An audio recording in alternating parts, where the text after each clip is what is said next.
मैं आशुतोष रंजन बिंदास न्यूज में आपका स्वागत करता हूं। आज जो मैं खबर लेकर आपके सामने आया हूं, वो खबर एक सवाल है, वो खबर मौत का है। वर्तमान गुजर रहे इस कोरोना काल के वक्त में कई मौतें हुई, लोग आक्रांत हुए संक्रमित होकर के और उनकी मौत हुई। कुछ मौत को लेकर हल्की फुल्की चर्चा हुई, ज़्यादा चर्चा नहीं हुई। लेकिन आज जो मौत हुई है वह कोरोना से नहीं हुई है, लेकिन वह मौत चर्चा का विषय बन गया है। उस मौत को लेकर के चर्चा हो रही है। हम बात गढ़वा जिले के भंडरिया थाना क्षेत्र अंतर्गत नौका गांव में जो मौत हुई है, पाल मांझी उर्फ ताला मांझी नाम है, उस व्यक्ति की मौत हुई है। वही मौत चर्चा का विषय बना हुआ है। हम आपको बताएं कि कल की ही बात है, हमने पोर्टल के जरिए आपके सामने वो खबर लाया था कि आखिर वह कैसे मरा। दोपहर का समय वह बिल्कुल ठीक था, स्वस्थ था, अपने घर के दिनचर्या में लगा हुआ था, काम में लगा हुआ था। गरीब, लाचार, असहाय, अपने परिवार का किसी प्रकार जीविकोपार्जन करता था। दोपहर में भंडरिया थाना के कुछ पुलिसकर्मी पहुंचते हैं और उसे यह कहकर अपने साथ ले जाते हैं कि चलो थाना में कुछ पूछताछ करनी है। उसे लेकर चलते हैं। पुलिस के अनुसार, पुलिस के जबान के अनुसार रास्ते में उसकी तबीयत खराब होती है। उसे अस्पताल में भर्ती भी कराया जाता है, इलाज भी होता है। उसके बाद वह बेहोशी हालत में ही उसे घर को लाया जाता है। घर के पास उसके एक चबूतरा है, उसी चबूतरा पास उसे सुला दिया जाता है, रख दिया जाता है और परिवार वालों से यह कह दिया जाता है कि बीमार हो गया था, इलाज हुआ है, यह कुछ देर में ठीक हो जाएगा। लेकिन उसकी मौत हो जाती है, कुछ ही देर में उसकी मौत हो जाती है। तो लोग सकते में आ जाते हैं, आखिर ऐसा क्या हुआ? अभी तो तुरंत स्वस्थ था, ये बिल्कुल ठीक था। जब पुलिस वाले इसे लेकर जा रहे थे तो पूरी तरह से ठीक था। आखिर ऐसा क्या हुआ जो इसकी मौत हो गई? यही मौत, उस ताला की मौत ही आज एक सवाल बना हुआ है, एक पहेली बनी हुई है कि आखिर मौत उसकी किस कारण हुई। हम पहले आपको उसके भाई की बात को सुनाते हैं। पोस्टमार्टम शव को लेकर के जब उसका भाई जिला मुख्यालय पहुंचा था तो हमारी मुलाकात उससे हुई। हमने उससे भी बात किया कि आखिर क्या वह पहले से बीमार था। उसके भाई का सीधे रूप में कहना था कि वह तनिक भी बीमार नहीं था, कुछ भी नहीं था। पुलिस वाले जब उसे लेकर गए, उसके बाद ही उसकी तबीयत बिगड़ी और इस तरह उसकी मौत हो गई। पहले आप उसके भाई की उस बात को आप सुन लीजिए। हमारे घर में पुलिस और चौकीदार जी गए थे, तो मेरे भाई को घर से ले गए 8 बजे करीब। तो उसके बाद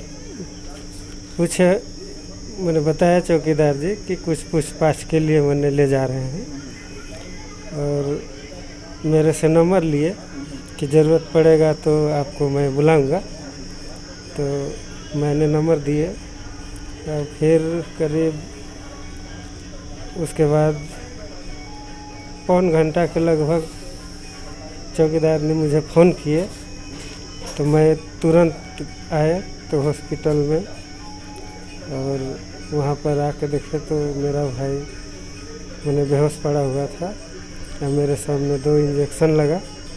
और उसके बाद डॉक्टर बोले कि इसको ले जाओ, ये सोएगा, उसके बाद ठीक हो जाएगा। उसके बाद जो है कि पुलिस प्रशासन घर पहुंचा दिए, और घर जाने के बाद कि 1 घंटे के बाद उसकी मौत हो गई। फिर मैंने खबर किए तो प्रशासन लोग फिर आए, फिर लेके उन्हें भंडरिया। फिर उसके बाद रिपोर्ट बना के कि इसका क्या कहते हैं, क्या पहले से बीमार रहता था वो? पहले से बीमार नहीं था। क्या कहिएगा, कैसे मौत हुआ, क्या कहना है? क्या कहेंगे, हम तो अनुमान लगता है कि कभी पुलिस थाना वो गई भी नहीं किया है, ये सब हमको लगता है यही। और वही और का अब जो भाई जो रिपोर्ट निकलेगा वही अनुमान है, हमको तो कुछ नहीं बता सकते हैं। आपने उसके भाई की उस बात को सुना जिसमें उसने कहा कि पूरी तरह से वह स्वस्थ था। पुलिस वाले जब उसे लेकर गए थे उसके बाद ही उसकी तबीयत बिगड़ती है और उसे लाया जाता है और कुछ देर बाद ही उसकी मौत हो जाती है। अब किसी भी मुद्दे को प्रमुखता से देने वाले आगे लाने के लिए और सरकार के साथ साथ प्रशासन को कटघरे में खड़ा करने के लिए आमदा विपक्ष यानी भाजपा इस मुद्दे को हाथ में लिया है और उसके नेता के कहना है, यानी पार्टी के नेता का, भाजपा के नेताओं का कहना है कि यह पूरी तरह से मौत संदेहास्पद है। जहां पर पोस्टमार्टम होना था उत्सव का, वहां पर भाजपा के प्रतिनिधिमंडल वहां मौजूद था, नेता मौजूद थे, जिनके द्वारा साफ तौर पर कहा गया कि यह मौत पूरी तरह से संदेहास्पद है, यह स्वाभाविक नहीं अस्वाभाविक मौत है। इस मौत की जांच होनी चाहिए, न्यायिक जांच हो और स्पष्ट हो आखिर इसकी मौत किस कारण हुई। वह तो पहले से स्वस्थ था, हर कोई यही बात दोहरा रहा है। हम हों, मृतक का भाई हो या भाजपा के नेता हों, हर कोई ऐसी बात को दोहरा रहा है कि वह पूरी तरह से स्वस्थ था।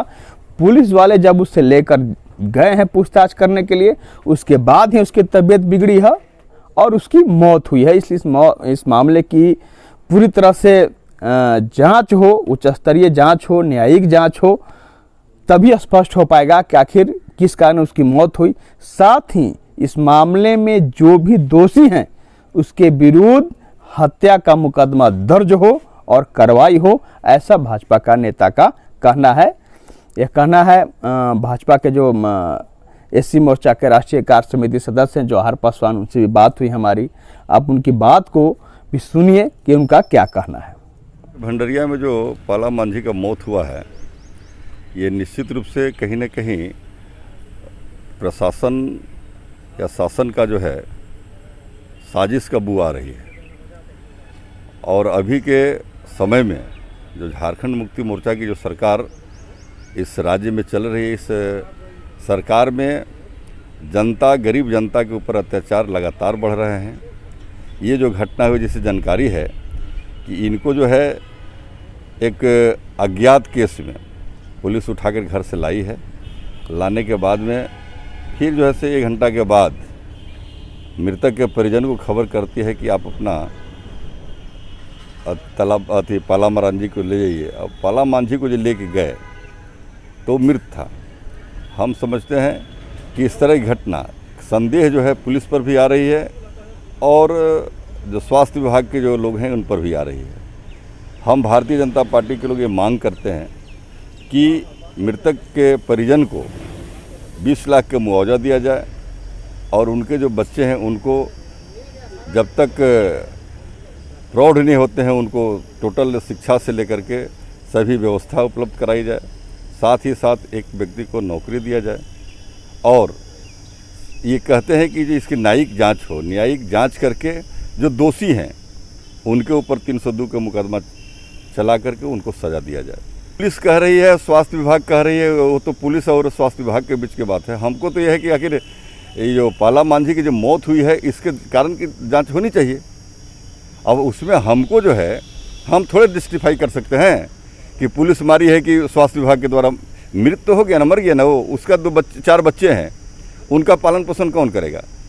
वो बच्चा का माँ पहले ही मर चुकी थी और ये पाला मांझी अभी मर गया। आखिर और एक चीज़ ज़रूर हम चाहेंगे, पुलिस प्रशासन जो अज्ञात पर जो उठा करके जो है अनिवार्य उठा करके ले आती है, तो निश्चित रूप से ऐसा भी इसको बंद करना चाहिए। आप इतना दिन मौत हो गई, मर्डर हो गया, तो उसका जांच कीजिए ना। जांच में अब ऐसा है कि किसी को उठा करके ले आइएगा अज्ञात व्यक्ति को नाम पर, और उसकी मौत हो जाएगी तो जवाबदेही कहीं ना कहीं लेना पड़ेगा ना। आपने एक तरफ मृतक के भाई की बातों को सुना, आपने विपक्ष यानी भाजपा के नेता की जो कहना था उसे भी आपने सुना कि न्यायिक जांच की मांग की जा रही है नेताओं द्वारा कि इस मामले की न्यायिक जांच हो, तभी स्पष्ट हो पाएगा कि आखिर मौत उसकी किस कारण हुई। अब हम आपको सुनाते हैं कि भंडरिया थाना में ही पदस्थापित पुलिसकर्मी का क्या कहना है इस मामले में, उस बात को भी आप सुन लीजिए। लिया गया, फिर उसके बाद क्या हुआ? एक्चुअली हुआ था क्या कि एक केस में पूछताछ के लिए एसआई विपिन कुमार वर्मा थे और चौकीदार साथ में थे। उनको पूछताछ के लिए यहाँ से लेके जा रहे थे। रास्ता में उनको तबीयत ठीक नहीं लगा, यहीं पर उनको हॉस्पिटल में इलाज करा के उनके परिजनों के साथ उनको घर भेज दिया गया और वो घर में यहाँ पर स्वस्थ थे। उसके बाद डॉक्टर द्वारा ट्रीटमेंट में जो इंजेक्शन दिया गया क्या हुआ ये तो स्पष्ट नहीं है, इसीलिए इसका पोस्टमार्टम कराया जा रहा है। इसमें मजिस्ट्रेट की प्रतिनिधि हुई है, जांच के उपरांत ये मतलब। तो जैसा कि परिजनों का कहना है कि पुलिस के ले जाते वक्त पूरा स्वस्थ थे, किसी तरह का कोई बीमारी नहीं था, तो अचानक इनका मृत्यु होना कुछ तो मतलब जरूर इसमें। हॉस्पिटल से डॉक्टर साहब इलाज करा के इनको यहाँ भेज दिया गया, वो थाना भी नहीं गए हैं। अच्छा, हाँ, थाना भी नहीं गए हैं, इलाज करा के उनको भेज दिया गया है। अच्छा, इनके ऊपर क्या जुर्म था कि इनको थाना पे ले जाया गया सर? एक 302 का मामला थे जिसमें एसआई विपिन कुमार वर्मा जी पूछताछ करते, हाँ हाँ, उसी बिंदु पर आए थे और देखें कि तबीयत ठीक नहीं है तो उनका इलाज करा के उनको घर भेज दिया गया है उनके परिजनों के साथ। अच्छा, और उनके बाद कई घंटों बाद उनको सूचना मिलता है कि घर में डॉक्टर साहब इलाज क्या इलाज किए इतना स्पष्ट नहीं है, लेकिन कुछ देर बाद बता रहे हैं कि मृत हो गए हैं। तो इसीलिए हम आए हैं, पोस्टमार्टम इसका कराते हैं, इसके लिए मजिस्ट्रेट की प्रतिनिधि हुई है। उसके बाद तथ्य की स्पष्ट हो पाएगी कि क्या है मामला। आपने तीनों की बातों को सुना, एक तरफ मृतक का भाई, दूसरी तरफ विपक्ष यानी भाजपा का नेता का, और तीसरी ओर पुलिसकर्मी का जो एक पक्ष है। पुलिसकर्मी पर आरोप लग रहा है कि पुलिस वाले ही लेकर गए थे, उसके बाद ही उसकी तबीयत बिगड़ी थी और उसकी मौत हुई थी। तो तीनों की बातों को आपने सुन लिया। अब हम यही कहना चाहते हैं, हम भी खबर नवीस होने के नाते, जिले में एक तरह से मौत हुई है, मौत को संदेहास्पद बताया जा रहा है, इसलिए हम भी चाहेंगे इसकी मौत की पूरी तरह से जांच हो। एक मेडिकल टीम का गठन करके उस शव का पोस्टमार्टम हुआ है और उस पोस्टमार्टम के बाद स्पष्ट हो कि आखिर मौत इसके किस कारण हुई है, और जो भी इस मौत को लेकर के जो भी दोषी हैं उन पर कार्रवाई हो। अगर मौत स्वाभाविक है तो ठीक है, लेकिन अगर अस्वाभाविक मौत है, मौत किसी कारण से हुई है, पुलिस वाले जब लेकर गए थे उसे अपने साथ में, अगर उस कारण मौत हुई है तो निश्चित रूप से एक बहुत बड़ा सवाल है अपने ज़िले के लिए। आखिर लोग किस तरह पुलिस पर विश्वास करेंगे। हम आपको एक बात एक लाइन में और बताना चाहेंगे, भंडरिया थाना क्षेत्र वही थाना क्षेत्र है जहां पर न्याय नहीं मिल पाने की स्थिति में, जब न्याय नहीं मिल पाता था, पुलिस वाले बात नहीं सुनते थे, तब वह नक्सलियों की तरफ उन्मुख हुए थे, नक्सलियों को सहयोग करना शुरू किया था और तभी नक्सली बढ़े थे उस इलाके में और नक्सली एक फुंसी से बढ़कर नासूर हो गए थे। तो हम चाहेंगे कि जो पुलिस पर लोगों का विश्वास बढ़ा है, पुलिस पर लोगों ने जो आस्था जताई है, उसमें कुछ कमी ना हो। पुलिस के अधिकारी भी, पुलिस अधीक्षक भी हैं, वरीय अधिकारी भी हैं, इस मामले का खुलासा करें कि आखिर उसकी मौत किस कारण हुई है। कहीं ऐसा ना हो कि पुलिस की लापरवाही के कारण उसकी मौत हुई हो।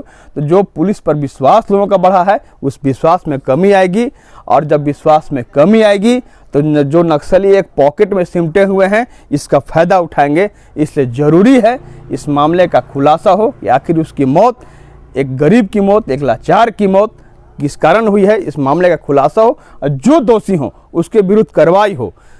हम यहाँ पर कहना चाहेंगे, पिछले दिनों भी अपने ज़िले के रमकंडा थाना क्षेत्र में मामला आया था, थाना स्तर का है, जहाँ पर थाना प्रभारी को पुलिस अधीक्षक द्वारा निलंबित किया गया था। तो निश्चित रूप से पुलिस अधीक्षक भी पूरी तरह से संवेदनशील है। हम चाहेंगे कि इस मामले को भी वो गंभीरता से लेवें और त्वरित इस मामले का खुलासा करें कि आखिर उसकी मौत किस कारण से हुई है।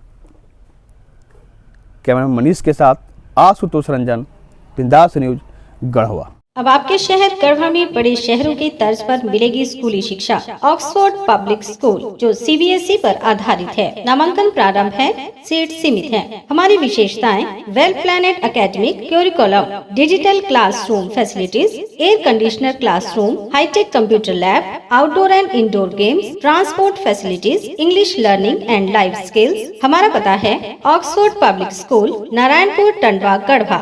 संपर्क करें 9031 474750।